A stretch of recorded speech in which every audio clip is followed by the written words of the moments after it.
Apocalipse 3, 7 a 13 diz assim: Ao anjo da igreja em Filadélfia escreva, aqui Jesus dizendo ao apóstolo João: Estas coisas diz o santo, o verdadeiro, aquele que tem a chave de Davi, que abre e ninguém fechará, e que fecha e ninguém abrirá. Conheço as obras que você realiza. Eis que tenho posto diante de você uma porta aberta, a qual ninguém pode fechar.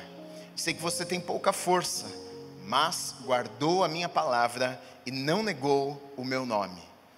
Eis o que eu farei com alguns dos que são da sinagoga de Satanás, desses que se declaram judeus e não são, mas mentem.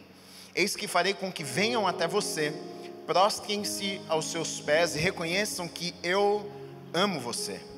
Você guardou a palavra da minha perseverança, por isso também eu o guardarei da hora da provação que há de vir sobre o mundo inteiro, para pôr à prova os que habitam sobre a terra.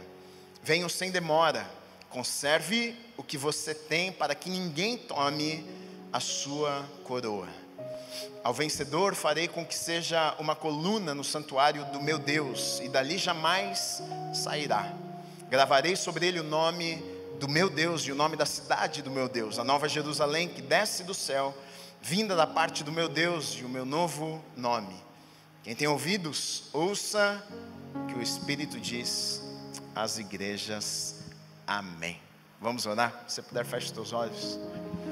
Deus, obrigado, Pai, por mais esta oportunidade que o Senhor nos dá de estarmos na Tua casa, neste lugar, reunidos nesta manhã, Pai. Obrigado pela oportunidade de Te adorarmos, de levantarmos as nossas mãos, de cantarmos para Ti.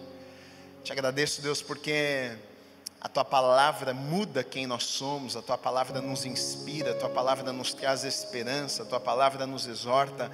E nós oramos e pedimos nessa manhã que o Senhor fale conosco aquilo que o Senhor deseja falar conosco. Nós abrimos os nossos corações, nós abrimos os nossos ouvidos para Te ouvirmos e para recebermos tudo aquilo que o Senhor tem preparado para as nossas vidas nesta manhã, em nome do Senhor Jesus Cristo.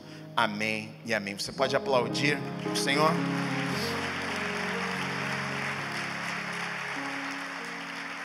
Eu dei o título para essa mensagem de Filadélfia, uma igreja perseverante. Na verdade, nós poderíamos, tem vários adjetivos para essa igreja aqui, poderia ser uma igreja fiel também, só que como uma das mensagens que eu preguei sobre as 7 igrejas do Apocalipse, o título já foi fiel até a morte, então por isso que eu coloquei uma igreja perseverante, uma igreja fiel, uma igreja que não desistiu diante de ataques e de perseguições.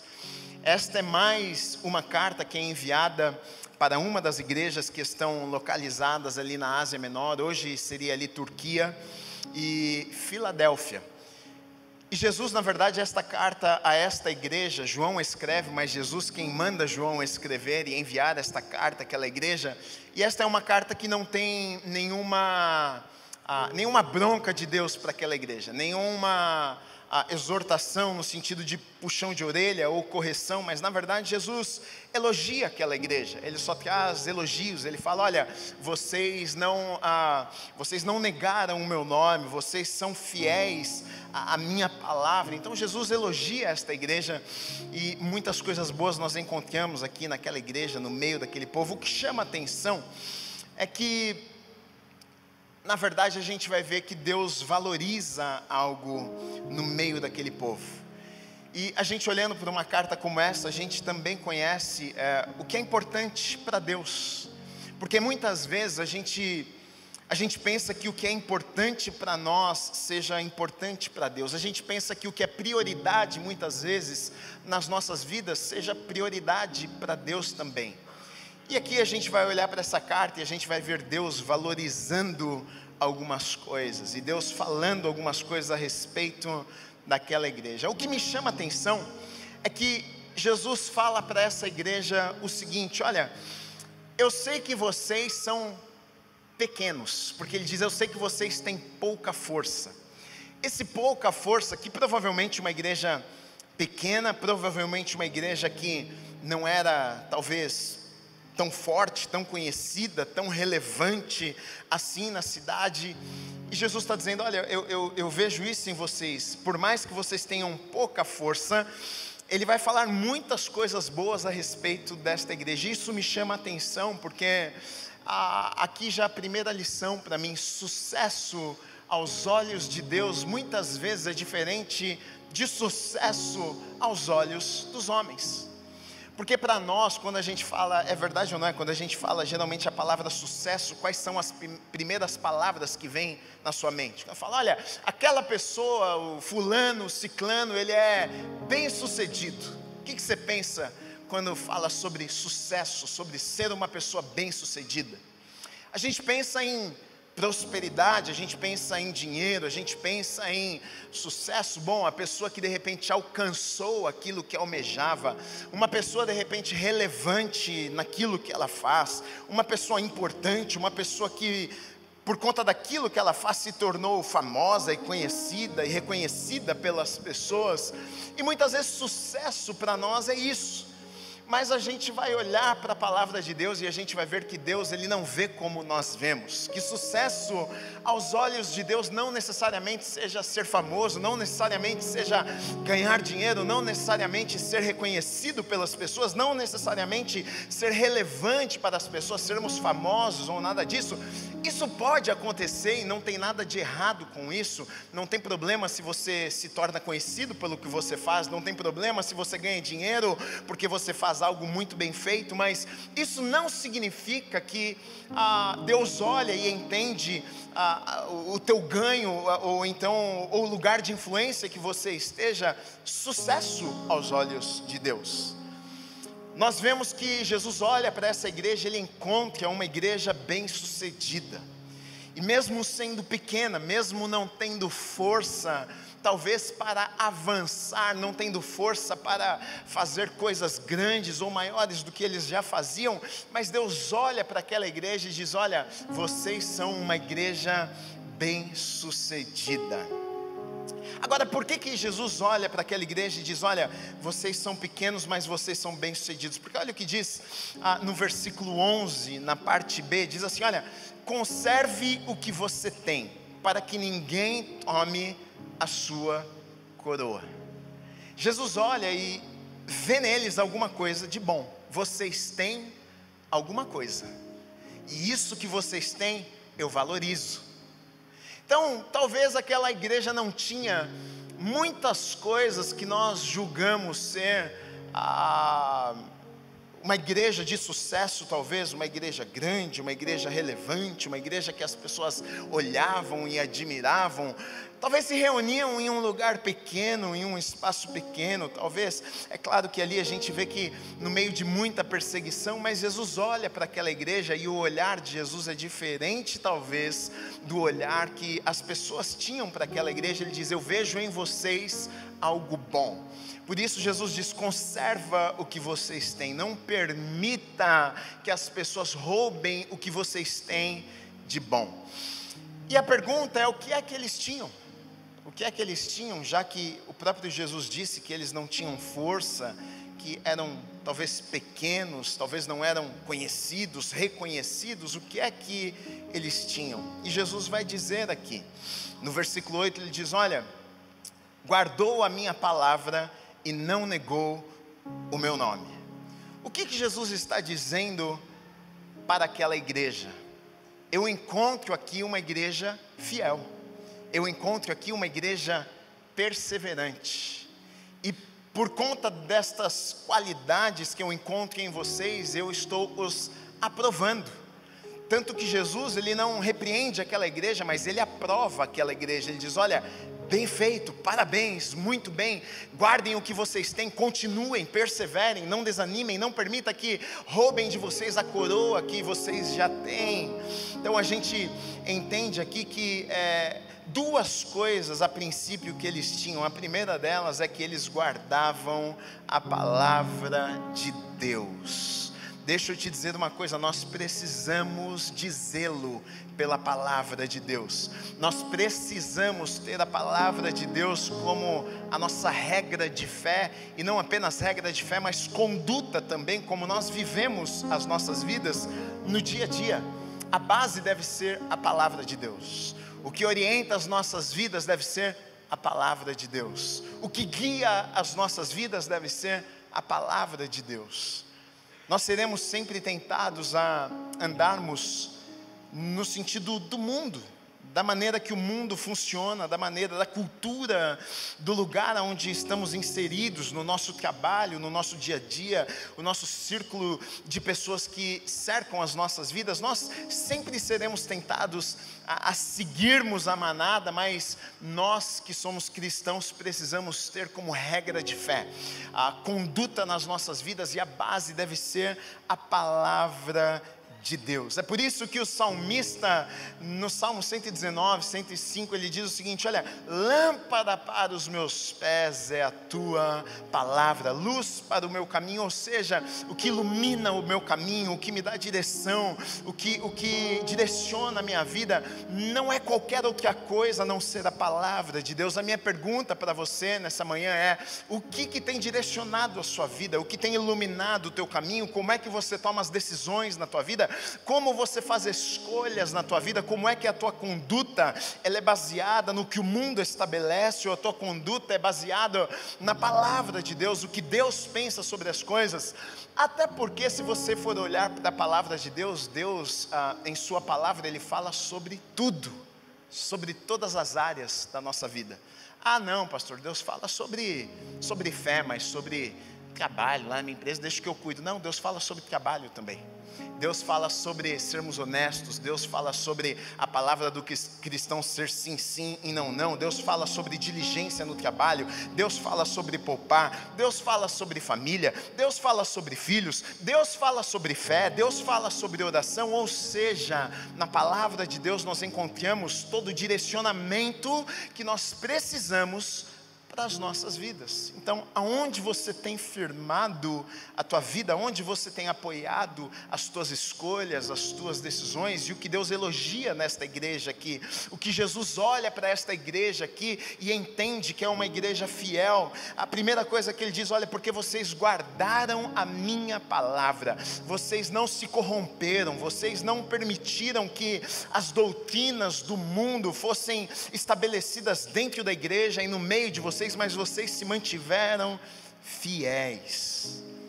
É o que Paulo vai dizer ao seu filho na fé, Timóteo, em 2 Timóteo capítulo 3, versículos 16 e 17, ele vai falar sobre a palavra de Deus, sobre as escrituras, e ele diz: olha, toda a escritura. Tem crente que gosta de só uma parte da Bíblia. Tem crente que gosta só do livrinho de promessas. Pastor, aquele livro é uma bênção, né? Eu nem sei se existe mais, deve existir, mas eu lembro quando era pequeno, ia na casa da minha avó e tinha lá a caixinha das promessas. E aquilo é bom demais, né? Porque qualquer coisa que você tira é uma coisa boa ali. Sim, são promessas de Deus para as nossas vidas e é maravilhoso. Só que tem crente que só tem a caixinha da promessa na sua vida, enquanto Deus, na verdade, traz orientação em todas as áreas das nossas vidas. Até porque muitas das promessas que nós encontramos na palavra de Deus, elas são condicionais. Se você fizer, se você obedecer, se você ouvir a minha voz, se você andar nos meus caminhos, eu te abençoarei, eu farei isso, farei aquilo. Promessas que são condicionais, ou seja, depende de mim também. Depende do meu posicionamento, depende da minha fé, depende do meu caminhar, depende das minhas escolhas, depende das minhas decisões todos os dias. Deus tem coisas incríveis para fazer na minha vida e na tua vida, mas depende de nós também, das nossas escolhas e das nossas decisões. O apóstolo Paulo vai dizer: olha, toda a escritura é inspirada por Deus e útil para o ensino, para a repreensão, para a correção, para a educação na justiça, para que o homem de Deus seja apto e plenamente preparado para toda boa obra. Você você precisa de repreensão, de correção, de direção, de educação na justiça, para que você esteja preparado, pronto para a boa obra que Deus tem na tua vida? Sim, então está aqui na palavra de Deus. É que o apóstolo Paulo está dizendo, a Escritura, ela é inspirada por Deus e colocada nas nossas mãos, para que eu e você sejamos preparados, moldados, forjados, para vivermos aquilo que Deus tem para as nossas vidas. Não existe a possibilidade, entenda isso, não existe a possibilidade de você viver o que Deus tem para a tua vida, se a tua vida não estiver apoiada na palavra de Deus. Você pode até viver coisas boas na vida e não ter a tua vida apoiada na palavra de Deus. Sim, tem gente que não é crente e a princípio tem uma vida ok, bem sucedida no negócio, tem uma família organizada, tudo bem. Mas você não vive o que Deus tem para você se a tua vida não estiver apoiada na palavra de Deus. Então, Jesus olha para essa igreja aqui e Ele diz, olha, vocês guardaram a minha palavra. Mesmo em meio a perseguições, mesmo em meio a dias difíceis, mesmo em meio, porque ali é muito diferente dos dias de hoje, que nós temos hoje liberdade, né, a religiosa, ainda mais aqui no nosso país. Você pode adorar a Deus, você pode vir à igreja, você pode fazer culto na tua casa, mas neste tempo aqui nós estamos falando alguns anos depois da morte e ressurreição do nosso Senhor Jesus Cristo, grande perseguição à igreja, aos judeus, ao povo de Deus, uma perseguição terrível. Então ele está dizendo, olha, mesmo diante das dificuldades, mesmo diante das adversidades, mesmo diante dos momentos difíceis que vocês têm enfrentado, vocês guardaram a minha palavra. E Jesus elogia isso. Jesus vê isso como algo bom que aquela igreja tinha guardado. Segunda coisa que ele diz, olha, vocês não negaram o nome do Senhor. Vocês guardaram a palavra e vocês não negaram o nome do Senhor. A pergunta é, como é que se nega o nome do Senhor? Negar o nome do Senhor não é simplesmente dizer, Senhor, eu estou negando você. Mas nós negamos ao Senhor como? Pode ser com palavras, mas também pode ser com atitudes, com escolhas, com decisões que tomamos nas nossas vidas. Estamos dizendo não para o Senhor, estamos virando as costas para o Senhor, estamos indo contra aquilo que Deus está dizendo que é o melhor para as nossas vidas. E quando fazemos isso, negamos ao Senhor, negamos a vontade de Deus para as nossas vidas. E Ele está dizendo o seguinte, olha, eu vejo algo bom em vocês, porque vocês guardaram a palavra, e não apenas guardaram a palavra, são fiéis à minha palavra, mas vocês também não negaram o meu nome. E para não negar o nome de Deus, muitas vezes existe um preço que precisa ser pago. É aquela história que eu já falei aqui muitas vezes. Por exemplo, você está lá no teu emprego e o teu chefe pede a você para fazer algo ilícito, pede para você fazer algo que você sabe que não está certo. Ele fala, olha, se alguém me ligar, fala que eu não estou, ou então faz desse jeito, ou então sonega ali, engana aqui, coloca, olha, entrou tanto, mas põe no papel que entrou menos, porque aí a gente paga menos imposto. E se nós fizermos isso, o que é que acontece? Nós estamos negando a Deus. E o que Jesus olha para aquela igreja, Ele vê o seguinte, olha, mesmo com as perseguições, mesmo com as dificuldades, vocês não negaram, vocês continuaram obedecendo, mesmo que custasse alguma coisa. Porque deixa eu te dizer algo, muitas vezes, é por isso que Jesus diz, aquele que quer me seguir, pegue a tua cruz e me siga. Não é que a gente carrega uma cruz agora, mas algumas vezes o seguir a Cristo nos custa alguma coisa, nos custa algo. Porque às vezes nós não queremos fazer determinada coisa e fazemos por obediência. Às vezes o que nós queremos é pegar o caminho mais curto, mas a gente decide pegar o caminho mais longo, muitas vezes para não negarmos o Senhor, para não desobedecermos a Deus, para não entristecermos o coração do Senhor. Isso muitas vezes pode nos custar algumas coisas. Pode te custar até um emprego, pode te custar até uma amizade. E a minha pergunta para você é, o que você faz quando você é colocado à prova? O que você faz quando surge uma questão que você precisa tomar uma decisão? E agora? Sirvo a Deus ou sigo no fluxo da cultura, do mundo? Gui, afinal, as coisas são assim. Afinal, é a maneira que funciona as coisas. No Brasil, Gui, é assim. Se não fizer assim, não funciona. Se não fizer assim, o negócio não prospera. Mas Jesus olha para essa igreja e Ele entende, Ele vê qualidades. Ele diz, olha, vocês guardaram a minha palavra e vocês não negaram o meu nome. É muito fácil nós falarmos palavras bonitas para Deus. Quando a gente vem em um lugar como esse, geralmente a gente fala palavras bonitas para Deus, né? A gente canta louvores e exalta o nome de Deus e levanta as mãos e a gente se emociona e diz, oh Senhor, como eu te amo, como eu amo a tua presença, como é bom estar neste lugar, o Senhor é maravilhoso, o Senhor é o Deus da minha vida, o Senhor é quem comanda tudo na minha vida e na minha história. Sim, isso é muito bom e nós devemos fazer isso, mas o nosso amor a Deus, ele na verdade é muito mais demonstrado através das nossas atitudes do que com as nossas palavras.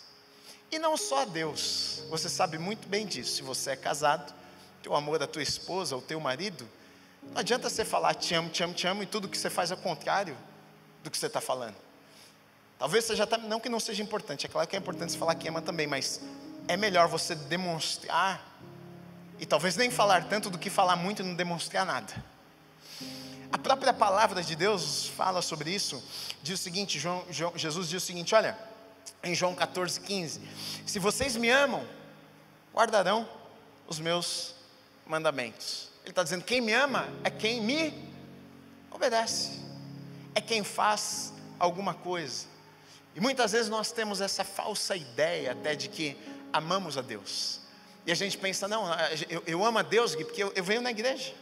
Eu amo a Deus porque eu canto a música e me emociono e levanto a mão e digo que eu amo a Deus, e porque eu digo que eu amo a Deus, então eu realmente amo. Mas a minha pergunta não é se você ama a Deus aqui dentro, não é se você levanta a mão no culto, não é se você diz para Deus eu te amo, mas a minha pergunta é se na tua segunda-feira você demonstra com as tuas atitudes e com as tuas escolhas que você realmente ama a Deus.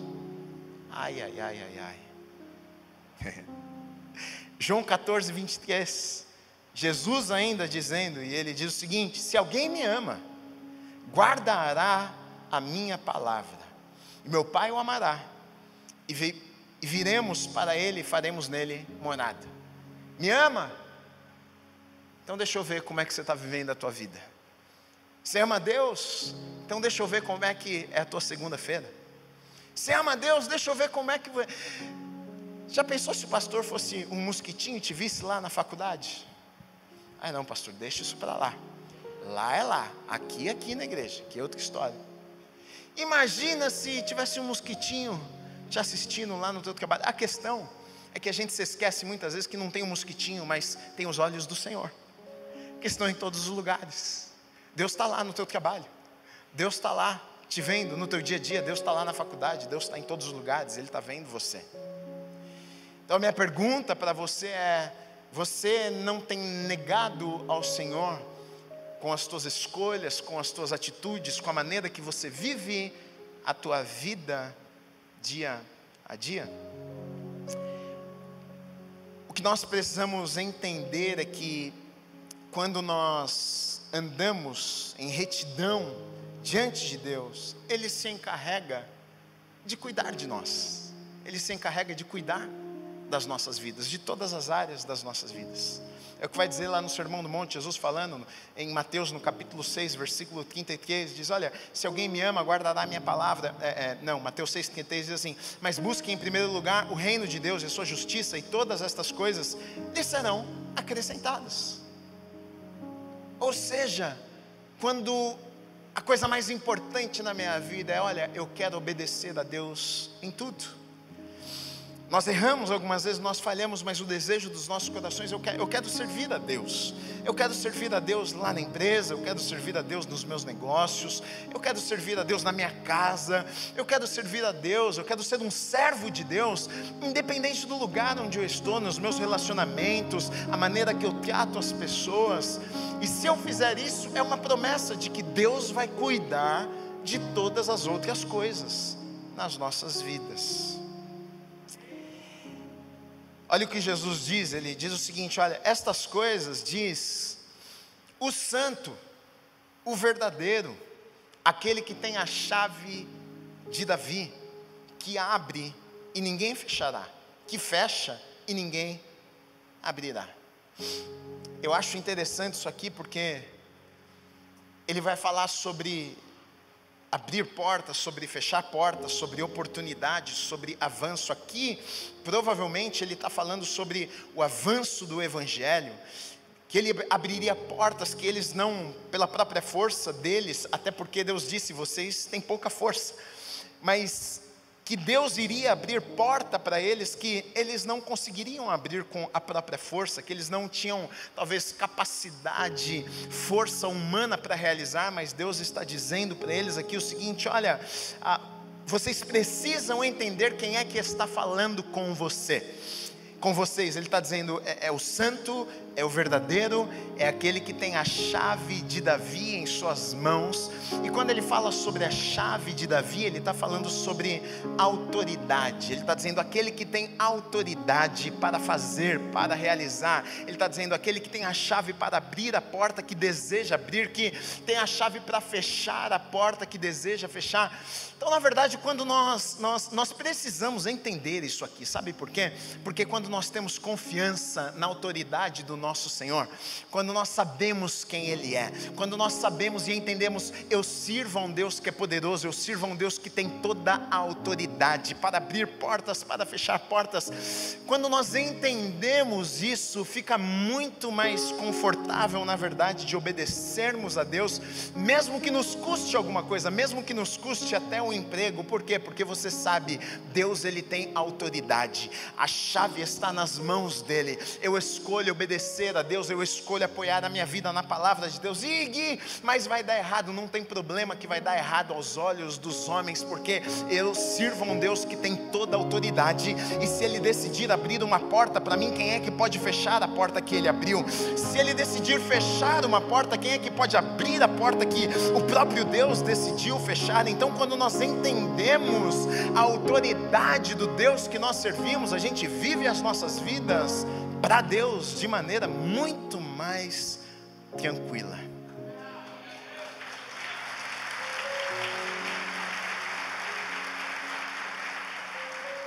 É claro que a gente tem que fazer o que tem que ser feito, mas a gente também não pode nunca se esquecer de que é Deus quem abre as portas que nós precisamos. É Deus que move as coisas. A gente faz o natural, mas o sobrenatural quem faz é Deus. Tanto que aqui Jesus está dizendo, olha, vocês têm pouca força, mas eu vou abrir portas para vocês. Ou seja, para vivermos o que Deus tem para as nossas vidas, para entrarmos nos lugares que Deus tem preparado para as nossas vidas, é impossível, não tem como, pela nossa própria força. Não tem como. Pela tua inteligência apenas, pela tua capacidade humana. É claro que nós fazemos o que deve ser feito, mas para vivermos o sobrenatural de Deus, aquela porta aberta, aquela situação que você claramente olha e você entende, isso aqui foi favor de Deus sobre a minha vida, isso aqui foi uma porta aberta de Deus para a minha vida, isso aqui foi Deus quem preparou, esse momento foi Deus que preparou, este encontro foi Deus que preparou. Na vida do cristão, isso deve ser algo normal, vivermos o favor de Deus, vivermos portas abertas de forma sobrenatural. Exemplo disso na Bíblia, Davi. Será que Davi poderia viver o que ele viveu? se a porta não tivesse sido aberta por Deus? Davi, um menino que está cuidando dos animais no campo do seu pai, e Deus escolhe Davi para ser o próximo rei da nação de Israel. O rei atual era Saul. E como é que poderia um menino que está lá no campo se tornar rei da nação? Qual seria o caminho que ele teria que trilhar para ser rei de uma nação? Será que existia uma chance? Será que ele, pela sua própria capacidade, será que tinha uma escola de como se tornar rei? Não, até porque Saul foi o primeiro rei, não existiram reis na nação antes de Saul. Davi foi o segundo rei daquela nação. Mas olha que coisa poderosa, o que diz lá em Atos no capítulo 13, versículo 22, falando sobre Davi aqui, diz o seguinte: e tendo tirado Saul, levantou-lhes o rei Davi, do qual também dando testemunho disse: achei Davi, filho de Jessé, homem segundo o meu coração, que fará toda a minha vontade. Da descendência deste, conforme a promessa, Deus trouxe a Israel o Salvador, que é Jesus. Quem que encontrou quem? Deus encontrou Davi. Por quê? Porque Davi tinha um coração no lugar certo. Porque Davi amava a Deus. Porque Davi seria alguém que seria obediente à palavra de Deus. Então, aqui a pergunta: o que você precisa na tua vida? Do favor de Deus? Que Deus olhe para você e veja em você alguém que está pronto para que Ele possa usá-lo, e você não vai negar o nome dEle ou deixar a palavra de lado quando Ele usar a tua vida? Ele segue no versículo 9 dizendo assim: eis que eu farei com alguns dos que são da sinagoga de Satanás. Aqui, sinagoga de Satanás, ele está falando que a gente que mente, a gente que engana, a gente que tenta de alguma forma caluniar, mentir, enfim, trazer confusão no meio do povo de Deus. Ele está dizendo: eis que farei com que venham até você, prostrem-se aos seus pés e reconheçam que eu amo você. Olha que coisa poderosa que ele está dizendo. Basicamente o que Jesus está dizendo é o seguinte: olha, tem esses que mentem, tem esses que caluniam, tem esses que causam confusão, tem esses que estão tentando atrapalhar a vida de vocês, mas o que Jesus está dizendo, pela fidelidade daquela igreja, por ver ali uma igreja que segue sua palavra, que não nega o seu nome, ele está dizendo: olha, eu vou fazer o quê? Eu vou honrar vocês, eu vou honrar vocês. E ele está dizendo: aqueles que mentem, aqueles que caluniam, aqueles que causam confusão, eu vou honrar vocês de tal maneira que eles vão vir e vão se prostrar diante de vocês e reconhecer que eu, Deus, amo vocês.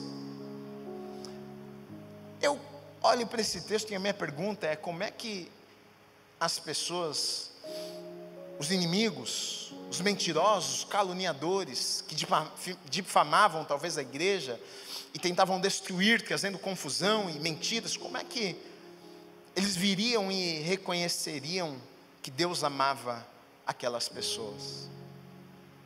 Como que as pessoas iriam reconhecer que Deus amava eles? Eu fiquei pensando nisso. Como é que? Pelas evidências. Como é que eles iam ver? Olha, Deus ama eles. A gente consegue ver que Deus ama eles. Como é que a gente vê que Deus ama eles? Não, porque não tem como não ver. Porque a gente olha para a vida deles, é abençoada. A gente olha para a casa deles, é abençoada. A gente olha para a vida deles, eles são felizes. Eles parece que estão vivendo um propósito, parece que eles estão completos, mesmo com a perseguição. Como é que aquelas pessoas iriam enxergar na igreja de que Deus amava? Olha, mesmo sendo pequenos, não foram mortos, mesmo sendo pequenos, avançando, mesmo sendo com pouca força, como o próprio Jesus disse, mas avançando e fazendo coisas incríveis, as pessoas iriam olhar e teriam que reconhecer: Deus é com esse povo aí, Deus ama esse povo aí. É a mesma coisa que deve acontecer nas nossas vidas. É a mesma coisa que deve acontecer nas nossas vidas. Isso é natural. as pessoas em algum momento, até aquelas que nos perseguem, em algum momento elas têm que reconhecer, elas vão reconhecer que Deus é com você, que Deus está na tua vida. Eu sou casado com a Natália, vai fazer 14 anos agora. Nós vamos fazer 14 anos de casado agora em julho, dia 13 de julho. E a Natália, ela veio de uma família que não era cristã, católicos, mas aquele católico o católico brasileiro, que poucos vão à igreja e poucos frequentam mesmo, aquela família católica por tradição. Mas eu me lembro quando a gente foi casar, e eu me lembro de alguns familiares entortando o nariz e até nos questionaram alguns dias antes do nosso casamento: por que um pastor que vai fazer o casamento de vocês? E há 2 semanas atrás eu estava na casa de um dos tios da Natália, e tinha lá, a família toda estava lá, e aí de repente um tio dela, já um senhor, médico, eu estou lá, ele fez assim para mim, eu falei: tudo bem? Ele falou assim: eu posso falar com você um minutinho? Eu falei: claro. Ele falou: podemos ir ali? Eu fui no canto com ele, achei estranho, né? Falei: meu, tio dela nunca falou comigo assim, cumprimenta, tudo simpático, mas quer ter uma conversa comigo? E aí ele me chamou no canto e começou a falar assim para mim, umas coisas que ele tinha passado, ele ficou doente, tal, e aí ele falou: cara, aí eu comecei nesse processo todo a ler a Bíblia. Ele falou assim: e eu sei que você é alguém que lê a Bíblia, já leu a Bíblia, entende da Bíblia, você pode me ajudar nisso? E eu fiquei sentado ali pensando: olha só que coisa, um dia lá atrás, talvez aqueles que entortaram o nariz agora estão sentando e reconhecendo: existe algo na tua vida, e eu desejo que você carrega. Mãe da Natália, o pai, os familiares já falaram para nós: vocês têm algo diferente na vida de vocês. O que é isso? É honra, é as pessoas reconhecendo: Deus me ama, Deus está aqui.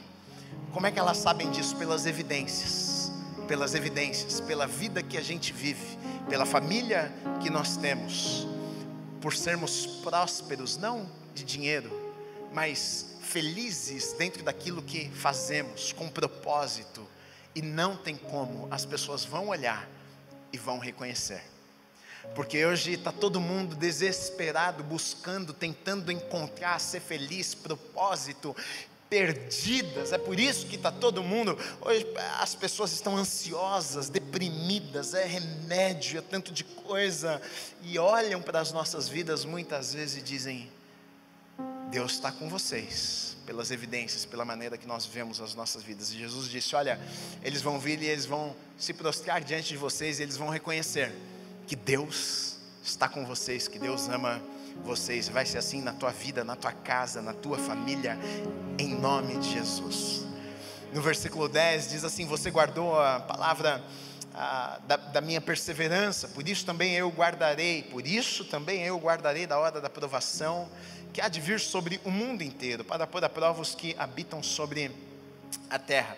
É claro que aqui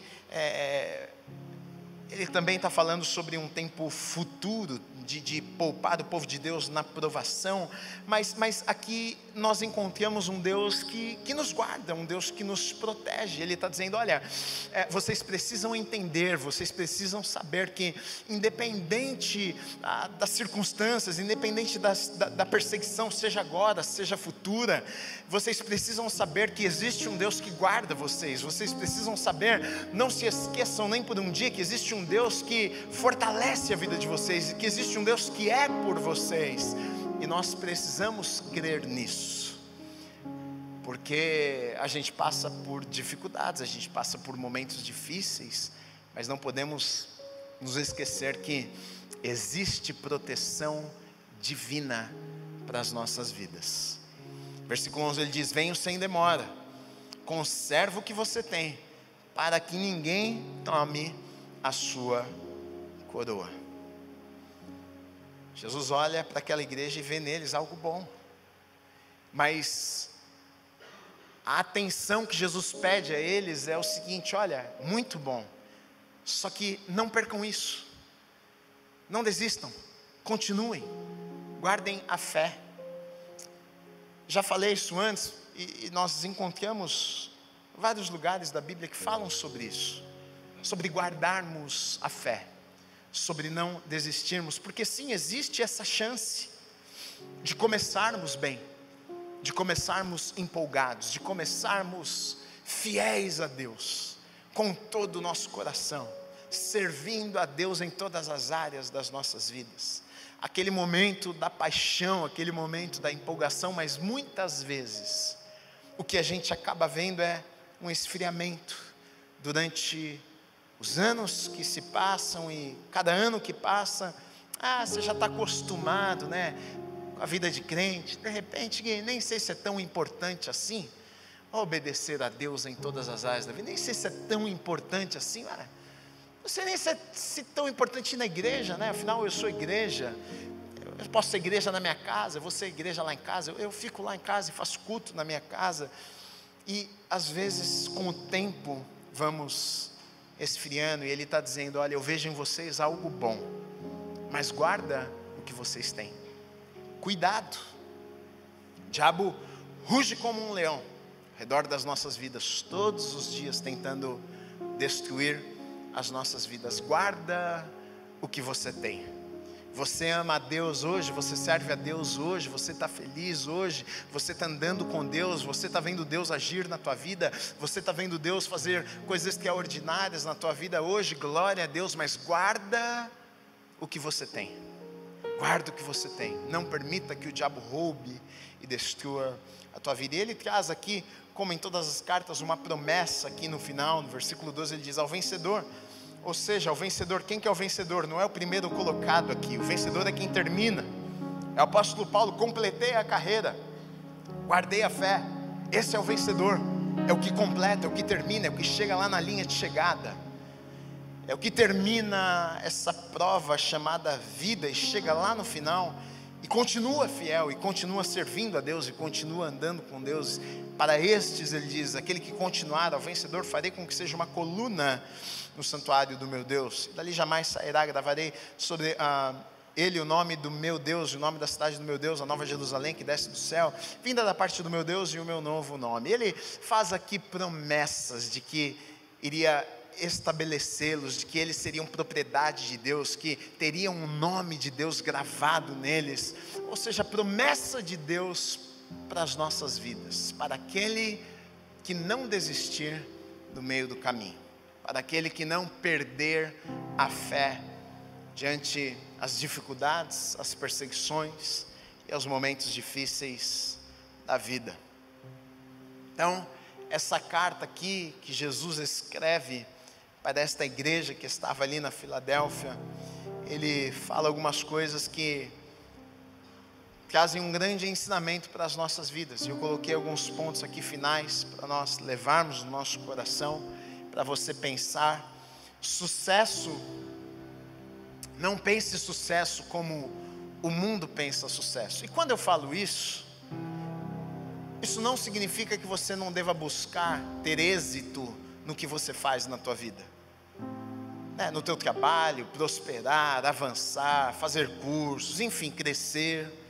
Não é isso, mas sucesso para nós é sermos fiéis a Deus antes de qualquer coisa. Fiel a Deus, isso é sucesso aos olhos de Deus. Claro, faça bem feito no teu trabalho, mas antes, o mais importante não é o crescimento da empresa, o mais importante é se você está servindo a Deus lá naquele lugar. Sucesso aos olhos de Deus. Permaneça fiel à palavra de Deus. A palavra deve ser nosso manual de fé e conduta, é o que nos orienta, é a luz que ilumina o nosso caminho para as nossas decisões e escolhas todos os dias. Não tenha vergonha, não se envergonhe, não tenha vergonha de servir a Deus, não tenha vergonha de fazer do que é certo, não tenha vergonha de obedecer a Deus em todas as áreas da tua vida, mesmo se o mundo não concordar com você. Não posso me esquecer de que é Deus quem tem autoridade e poder para abrir portas e para fechar portas. Jesus aqui nessa carta e para nós também, promete aqui honrar aquela igreja, proteger aquela igreja. Essas promessas são para as nossas vidas também. Por isso nós perseveramos, por isso nós continuamos, por isso nós vivemos as nossas vidas à luz da palavra de Deus, porque cremos que Deus está conosco, cremos que Deus vai honrar as nossas vidas, cremos que Deus está nos guardando, cremos na proteção de Deus para as nossas vidas, cremos que a porta que precisa ser aberta, se nós não tivermos capacidade, não tivermos a chave para abrirmos esta porta, e for vontade de Deus para as nossas vidas, Ele vai abrir para nós. É nessa confiança que nós andamos com Deus e descansamos os nossos corações, crendo nas promessas que Ele tem para as nossas vidas. Ao vencedor, aquele que terminar, aquele que guardar a fé, existem promessas de Deus para as nossas vidas. Você crê nisso? Aplauda ao Senhor Jesus.